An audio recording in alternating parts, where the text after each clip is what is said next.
Ukážu ti, jak si upravit svou věrnostní objednávku. Přihlásíš se na webu Young Living, klikneš na virtuální kancelář a v sekci věrnostní odměny vybereš Moje měsíční objednávka.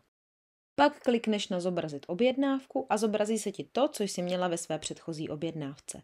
Pomocí koše smažeš vše, co jsi tam měla. Produkty, které si chceš objednat, přidáš do objednávky buď pomocí kódů, nebo je můžeš vybrat z nákupního katalogu. Kód jednoduše vepíšeš do rychlého přidání, dáš přidat k měsíční objednávce a už ho vidíš ve své věrnostní objednávce. Můžeš také upravit požadované množství.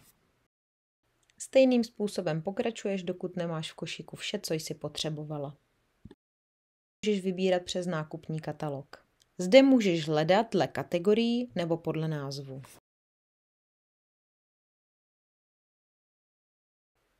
Teď pojďme objednávku zkontrolovat.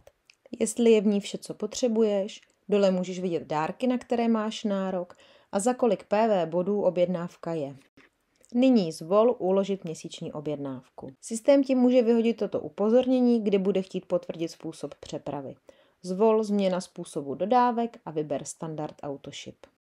Pak klikni na uložit změny a zobrazí se ti potvrzení objednávky.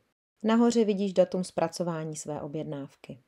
Klikni na zpět na souhrn věrnostní objednávky. Tady vidíš celý souhrn, včetně PV bodů, částku a datum zpracování. Pokud potřebuješ, můžeš si objednávku nechat zpracovat ihned.